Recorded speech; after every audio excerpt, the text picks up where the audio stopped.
Hi everyone, hope you've all had a good week enjoying the nice weather. I enjoyed it a bit too much and got a bit of a sunburn on my nose, but it was lovely to be out in the sun. So this week's Edra is Parshas Shelach Lecha, and we've got the very famous story where Moshe is asked by the Jewish people to send spies to spy out the land of Eretz Israel before they enter it. So they're quite nearby now, and they feel like they're about to go in fairly soon. And they want to send a mission of spies to spy it out, a bit of strategic maneuvering before they go in and conquer it. And Moshe agrees, and he chooses one man from each tribe to represent them. And he sends these 12 spies. Now, actually, what happens is that this mission doesn't go according to plan.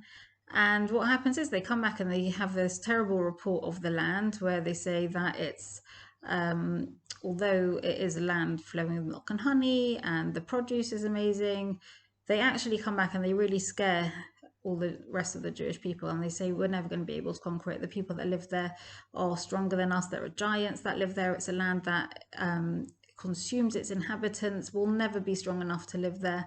The cities are heavily fortified. It's just not going to happen. And basically, the people get completely petrified. And they start saying that they want to go back to Mitzrayim. It would have been better to stay there. Why does Hashem bring us out to die here? Let's appoint a new leader and go back to Mitzrayim. And the end result of all this is that actually Hashem says to them, you know what, fine, if you don't want to go there, so you're not going to go there. And that whole generation of men aged between 20 and 60 had the awful punishment of actually never reaching Eretz Israel. And they wandered around in the Midbar for a total of 40 years, and they all died in that Midbar. So only the people who were born, who were under 20 at the time of these events, made it in, and all the women. And what happens is, before Moshe even sends the spies, he does something quite interesting. One of the spies was called Hosea ben Nun, and Moshe changes his name from Hosea to Yehoshua. He adds a yud to his name. And the reason given is that he wanted the name of Hashem, one of the letters from the name of Hashem, to accompany him. And it was a way of davening for him, protecting him, because I think Moshe really had a sense of how this mission was going to go and that it wouldn't end well. And he didn't want Yehoshua to be caught up in it. So why Yehoshua in particular? Why doesn't he daven for all of them? So one explanation given is that Yehoshua had a particularly close relationship with Moshe. He was his prized Talmud. Moshe was his Rebbe. And, so he's looking out for him particularly. That makes sense. But the Kli Yakar adds something really interesting, which is actually really mind-blowing. He says like this. He says, Yeshua was from the tribe of Yosef, and we know Yosef spoke Lashon Hara about his brothers. So Moshe was worried that Yehoshua would have inherited this tendency towards Lashon Hara because his ancestor Yosef spoke Lashon Hara. On the face of it, that makes total sense.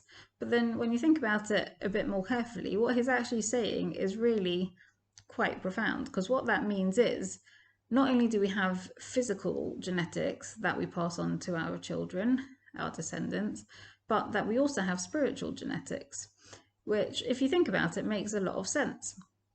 He's worried that Yehoshua may have grown up in a household where people spoke Lashon Hara, because they grew up in a household where people spoke Lashon Hara, till you work your way all the way back to Yosef, who spoke Lashon Hara. If your kids see that some things are acceptable within their home, then they don't even think of it as an Avera. That's just the norm. If they grow up in a gossipy household and that's the way that people speak about people, they think that that's okay to speak about people in that way. They maybe don't even consider it to be Lashon Hara. That's how we talk about people. But I think the opposite is true as well. You can pass on your strong mitzvah genes as well. For example, if a child grows up in a household where it's a very warm, open home and every Shabbos meal is focused on Hachnasas Orchim, and you have people around the table that really will benefit from having a Shabbos meal, and you embrace that and you include them in your family, then they grow up thinking that that's normal. And that, of course, that's what Shabbos is. It's all about inviting people into your home who need a Shabbos meal. And they'll have a natural tendency towards that mitzvah. There won't be something that they have to think about or struggle with or feel like, oh, I can't be bothered having guests. It'll just be that's the norm. So I think that's a really powerful message from this week's Hedra, that when you do a mitzvah, you're not just doing a mitzvah for you, you're passing on a mitzvah gene to your children. And likewise, when you do an Aveira, you make it easier for your children to fall victim or to become susceptible to committing that same Aveira because you've normalized it for them. So I hope that gives you some food for thought. Have a good week and a good Shabbos.